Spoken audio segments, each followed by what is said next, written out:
everyone. Thanks for joining us. I'm Eric. She's Donna.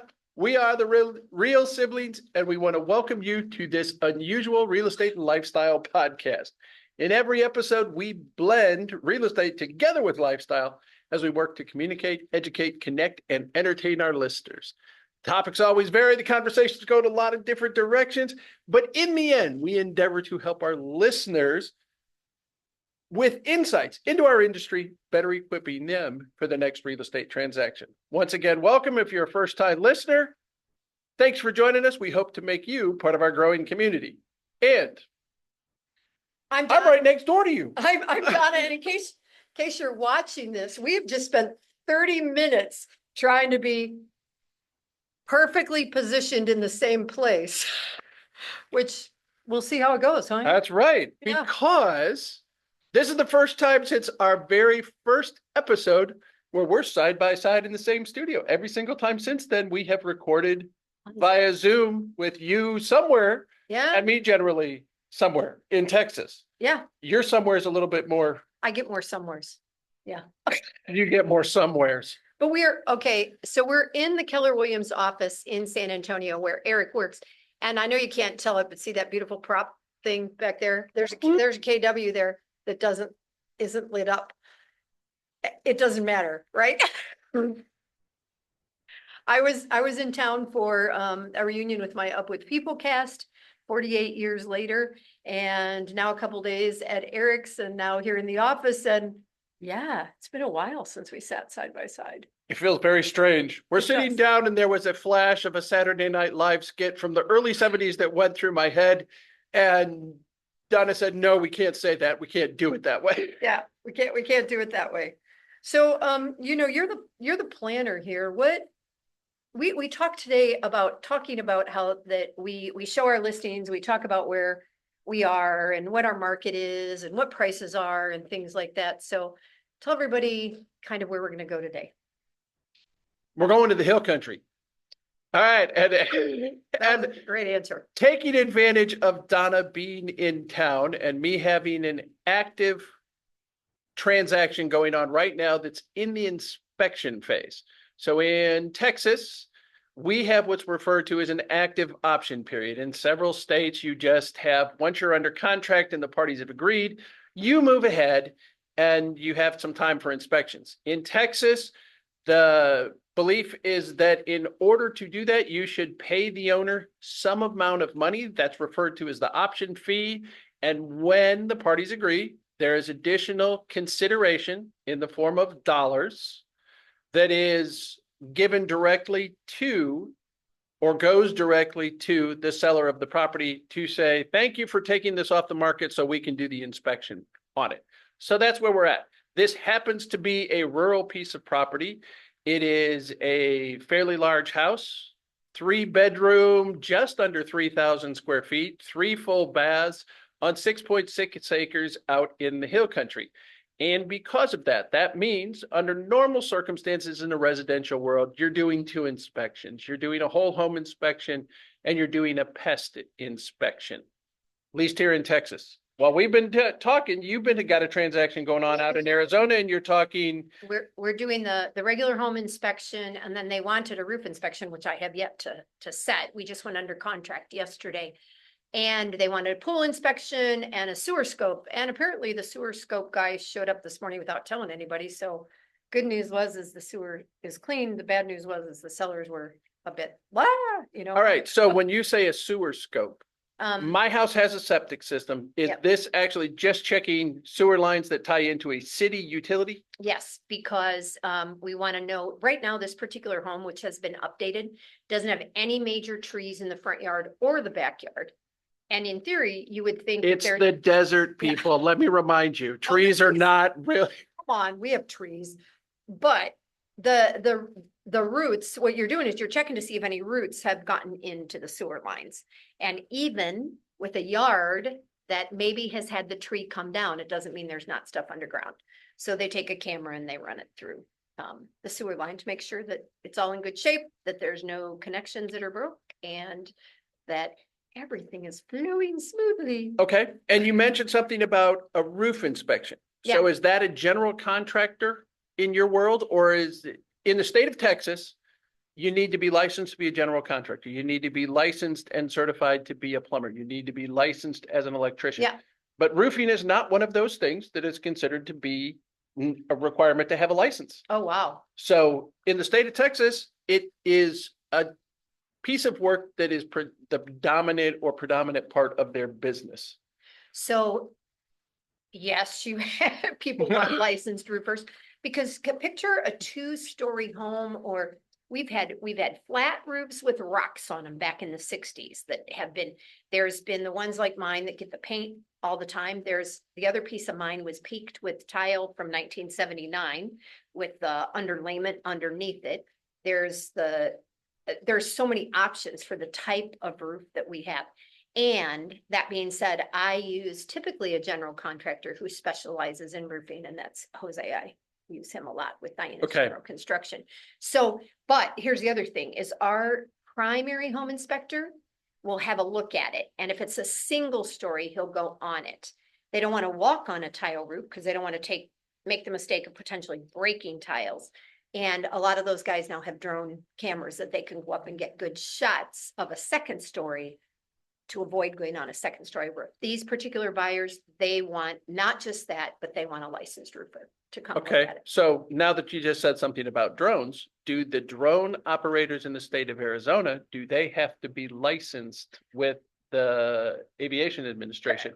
Predominantly, and more of them are, but it depends also. So think about where your listing is or your buyer is buying. Right, I don't know what the requirements are, but to me, having a drone out there, you're in the middle of nowhere. I can't imagine it's gonna interfere with anything. who's going to say anything about, About it. But if you're in a neighborhood, then yeah. Right. So it just depends. I want to ask you, so that house that we were at, would you consider that a ranch at 6 to 7 acres? yes, to a point. Okay. And Why? I say that to a point. Okay, so in this particular case, I guess there's a certain amount of it that's objective and another portion that is subjective. Okay. So this is the piece of land, the 6.6 acres, was originally part of a larger family ranch. Okay. And it's actually a historical ranch. The original documents that list the legal description on this indicate that it is a historic land patent from 1865. What does that even mean? So in the United States, a lot of times now, when you get into residential areas, it's a plat survey. So the land has been platted and it says, here's the city block or new city block. There's a lot number, there's a block number. Before that, you got a land patent issued by the United States. So this is going all the way back to the time when settling and we wanted to bring people in. So think of any of your historic Westerns where They ride out, they land. stake their land. They got a land patent, and that's how far back this goes. Ah, So it has got a land patent, and because of that, and the fact that it has been used predominantly for agriculture for over 100 years, right. there is an ag exemption on the property. Mm, So the fact that there's an ag exemption just automatically translates to this is a rural agricultural property, not just a large residential tract. Yeah. We were Yeah. talking about that in your area. Your house is, if you're getting 5, 6 acres, so we have the kind of the suburban areas, which might be like my townhome, quite small. And then we'll put in a listing. Somebody will look, I want at least a 1/4 acre. I want it maybe a 1/2 an acre. There's a lot of a 1/2 an acre in town is a lot. We get out to, and then there are 3.3 acre parcels. So there's some that are still on the east side of the Tucson Mountains, which is my side. Okay. of The Tucson Mountains that are going to be the 3.3. You have a lot of land then, because if we put a house here and then another one on the backside of the other 3.3 acres, you have essentially 5 or 6 acres in between you. The backside of the Tucson Mountains, you're going to get into even some bigger ones. okay, all and the way backside is, as we discussed this morning, just in west conversation, is west of the of, Tucson so that Mountains, yeah, the Tucson Mountains are on the western side of the valley. Yep. And so the the backside is even further west, pushing towards right. California line. But the other thing that's interesting to me, and I was thinking about this, so we've talked about growing up in farmland. So think about the farms around where we grew up that were, Dad, I think when Dad was growing up, he had 100 acres or something. Now there's thousands of acres. So the homes are built on, and the barns and stuff on maybe an acre or two. Right. Right? But the farm that they own could be 1,000 acres around them. So that's why I asked about the word ranch or ranch, would you consider it a ranch? Because you all, in this particular situation, there's an easement. Yeah. There's a gate, there's a shared road, there's some other people there. And there's a utility easement. Part of the road easement runs through a utility easement that is Right. owned or controlled by the electric cooperative out in a Right. rural situation. Where predominantly, again, back in Ohio, and you all can tell us if we're wrong, the farmers and people that listen to this, but your house is the one on your land and your utilities go to you.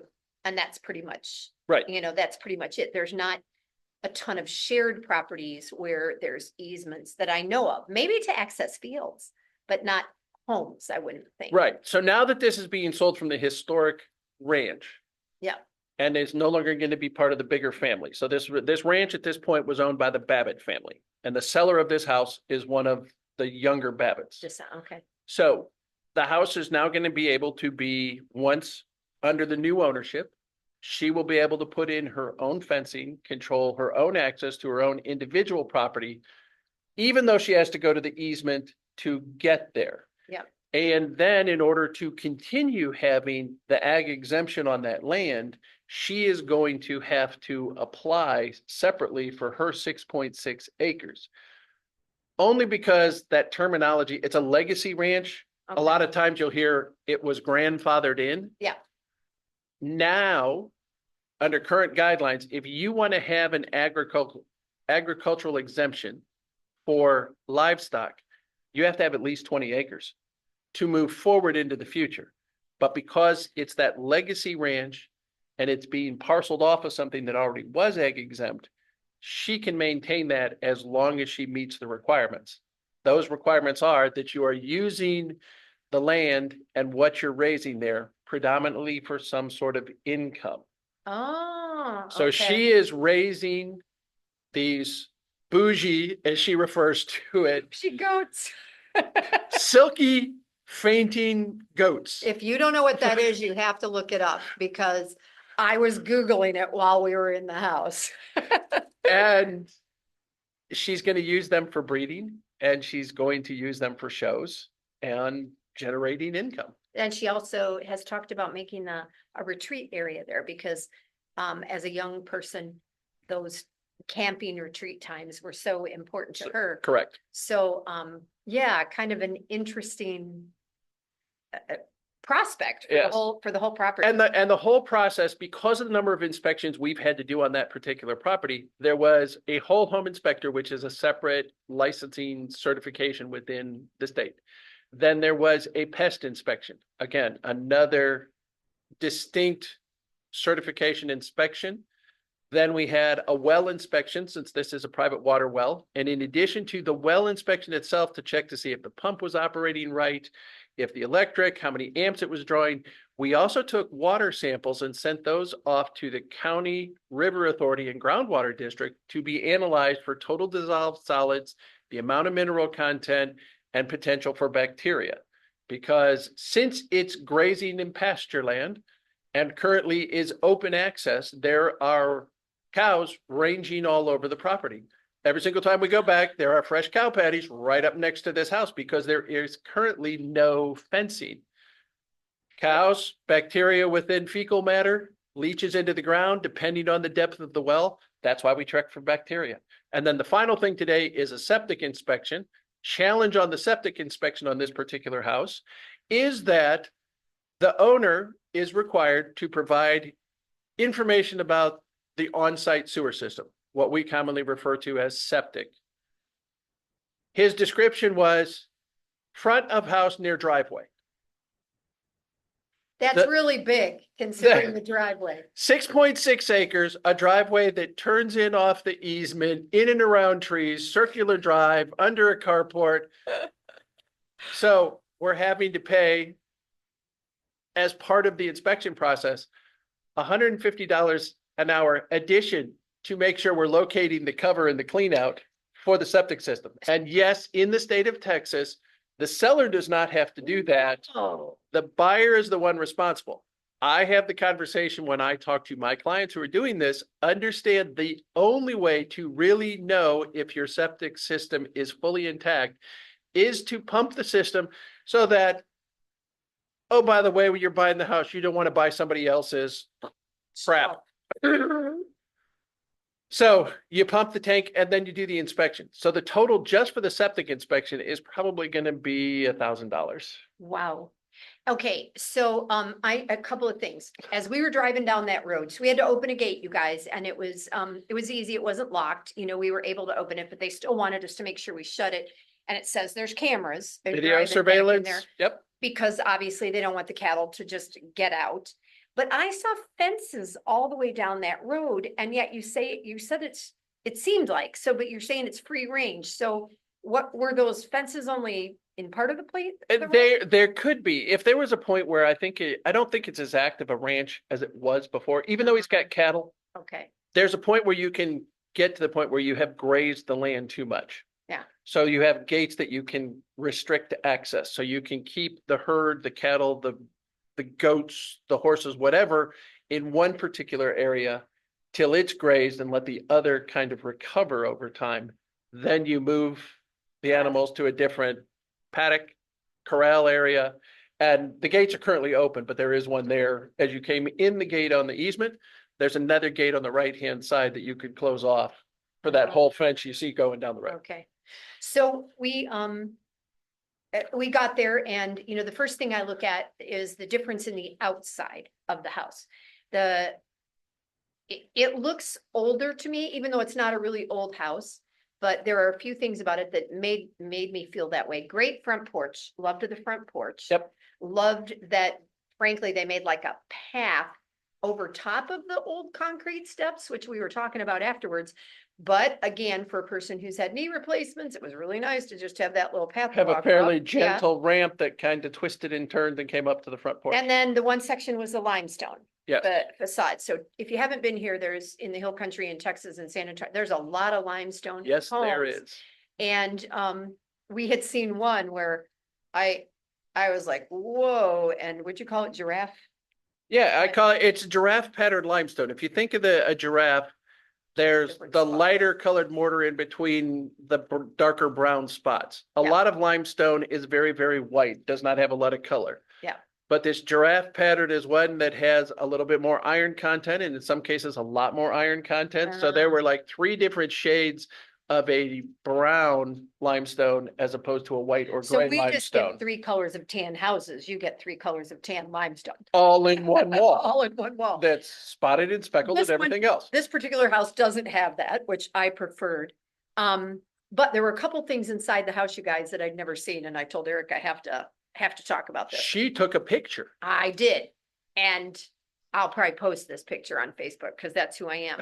So the primary bedroom has what looks like an armoire on the wall with big A doors. built-in. A built-in, big doors up above, and then what looked like drawers or something down below, but it opens up and it's for the laundry. And you put your laundry in there, and then on the back side is the laundry room. So on that side, you see the same oak looking Right. armoire that's flush with, and you know, there's more space. And you open it up and your clothes have just come through from the primary into the laundry room, which I have to tell you, seemed like a spectacular idea. First of all, it was a little bit nicer looking than a lot of laundry rooms because Right. of that pretty woodwork. And so logical. Now, clearly that doesn't work with every bedroom, but for that one, it made Right. total sense. And let me interrupt, but I have to think that some of you are going, walls inside a house are just not that thick. How much laundry are you putting in a 6-inch wall? Oh, that's So true. this area was inside the bathroom. So where this built-in, it directly adjacent to the tub shower combo. So you had the full depth Yeah. of the tub shower in addition to the depth of the wall to create a space that was probably close to 36 inches deep. Oh, yeah, like the size of 2 or 3 Yeah, laundry a couple, baskets. couple of hampers in there easily that you just could fill up and then Open from the other without side. having to walk through or do anything else Yeah.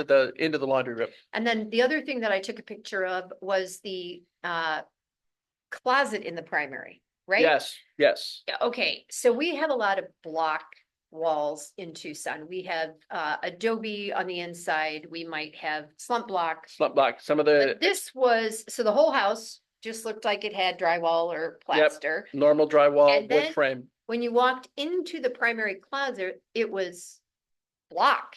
It was cinder block? Was it? Yeah, with cinder block. Cinder block.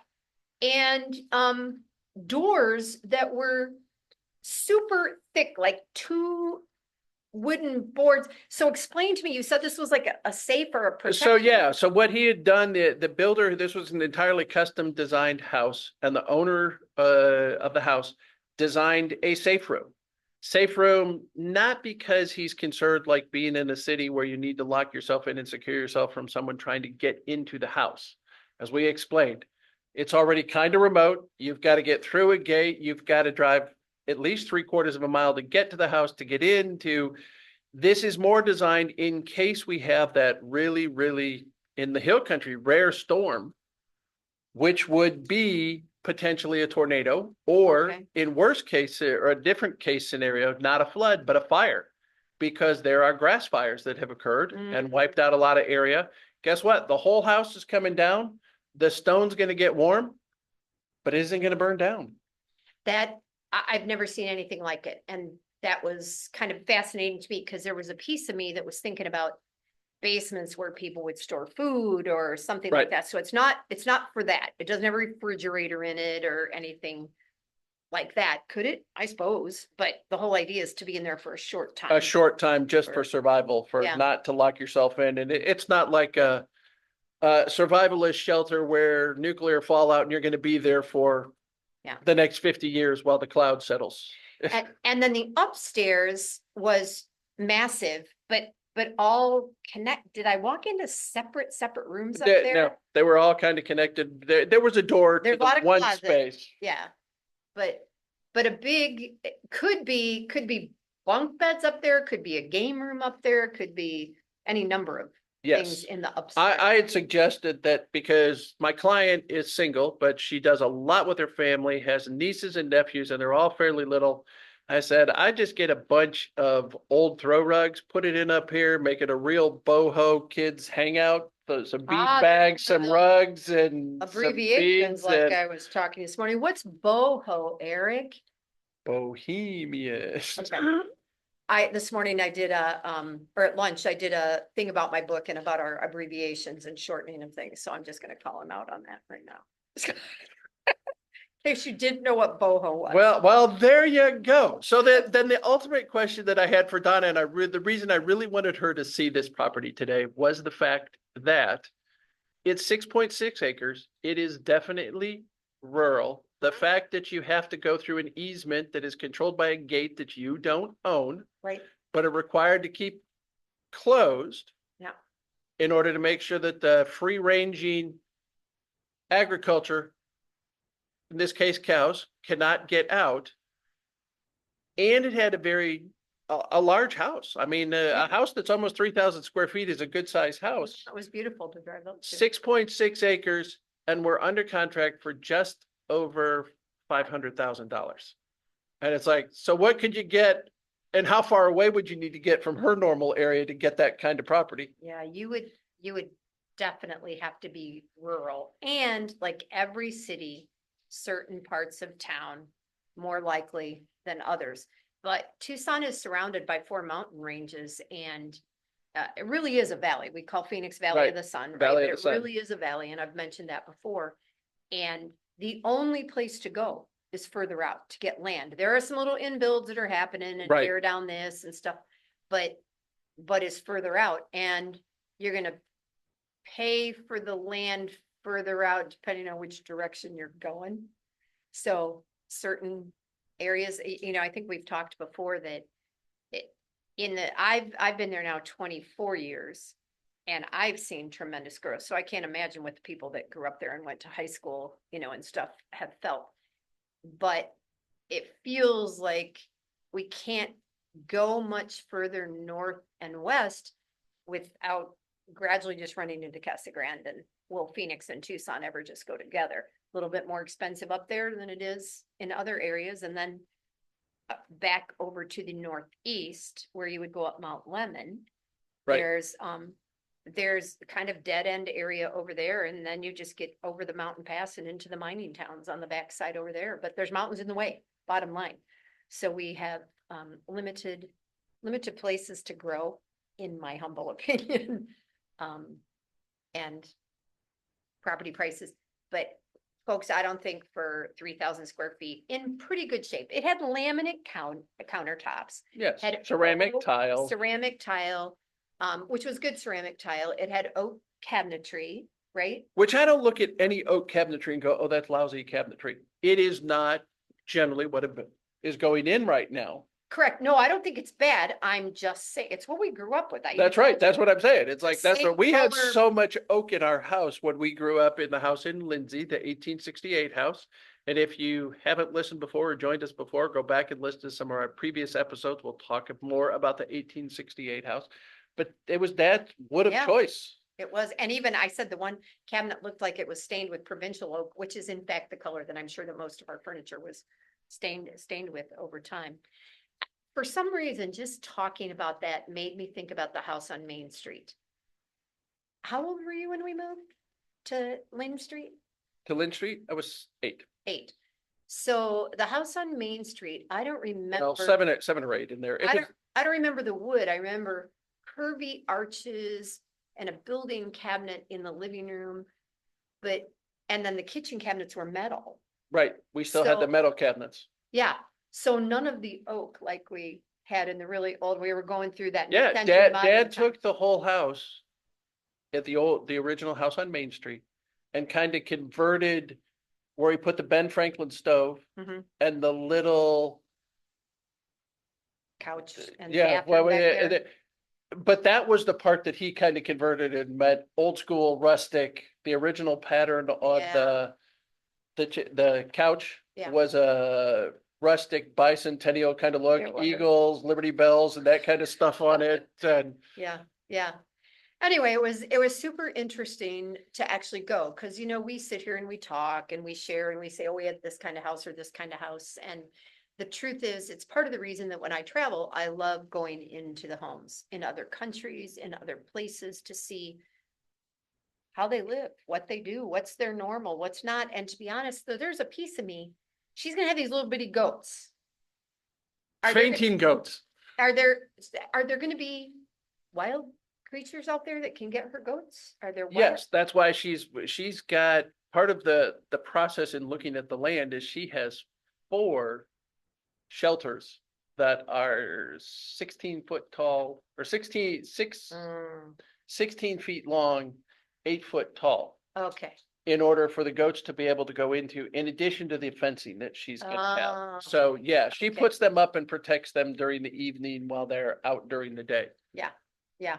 I'm gonna have to come back sometime and go visit. And meet the goats. And I'm Meet the gonna get a goats. picture with the baby goats. If everything goes right, my client, in anticipation of the holiday season, just for moi, has bred one of her females and should have a new baby goat, a kid, right around December 6th or 7th, so that Santa can get pictures with the baby goat.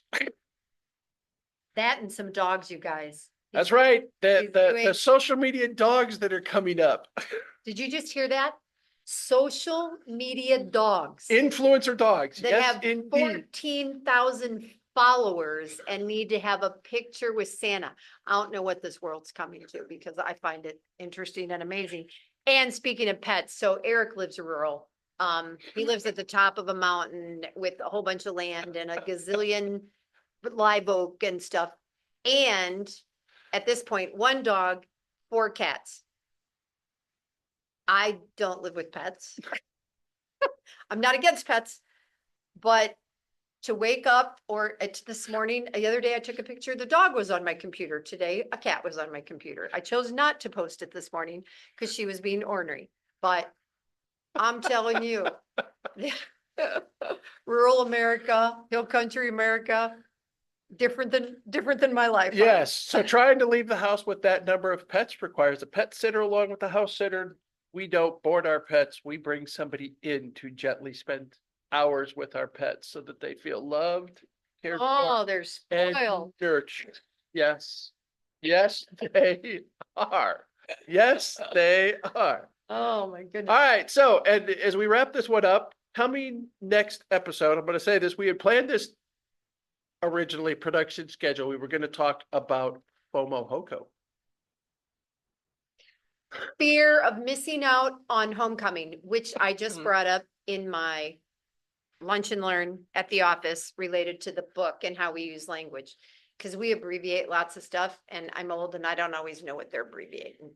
So homecoming, homecoming is happening and you showed me pictures with mums and stuff everywhere. Yeah, right? that's a huge thing in Texas. There's going to be more on that. If any of you who are listening have any thoughts, comments, things you recall from homecoming when you either originally were in high school and alumni came back, or you were an alumni and you came back, what your perceptions were. Love to hear that feedback, input. As always, our social media contacts, emails will be at the bottom in He wherever went you like this, listen to at the bottom. bottom. I he's pointed pointed. at the bottom, just in case we turn the video upside down. Right, right. Oh my gosh. All right. What else? Do you want me to close it? You want me to hand? Well, and and it's October, but it's still 100 degrees in Tucson, so I'm not sure. At the whole- 95 here in San Antonio, it is warm. And- Some of those social media influencer pups I'm supposed to do pictures for in a couple of weeks outside in what they call the Japanese sunken garden here in San Antonio. It's a beautiful location, but Santa will definitely be as red in the face as his coat. Yeah, and beyond that, I'd say we're pretty lucky if all we have is heat based on what's happening in Florida. That's right. So, yeah. It is. Whoa, We've been stationary for too long. we wore the light out. All right, we're going to finish this thing up as we go into the dock. It's funny. We want to thank everybody for listening and joining us. We do not take it lightly that you take time out of your day to join us in our podcast, and we sincerely appreciate you committing the time to listen. As we conclude, we're hopeful that our insights, discussion, talk about inspections, who do you have inspecting your house, has helped you in your future buying process and decision making. Remember, our job is to help your family find a home to create lasting memories and build your wonderful life. Donna's in Tucson. I'm in San Antonio, except we're both in San Antonio today. Yep. If you need assistance in those areas, contact information in every single one of the podcasts. Give us a call, shoot us an email. We're happy to help. If you need help around the world, we're connected globally and nationally. So give us a ring. We can help you connect with the perfect real estate agent to help you out. So if you're going to be moving from Florida, sorry, had to drop that in. That was really inappropriate. I think we look better. Until with our- next time, this kind of film noir thing is kind of It is. cool, right? This isn't how we usually end it, but I feel like going into October, we could put like flashlights under our Oh, remember, it may be simple. Ain't always easy. I'm Donna. And I'm Eric. And we are real siblings. Oh, yeah, yeah. And now I have to try to turn this off, you guys.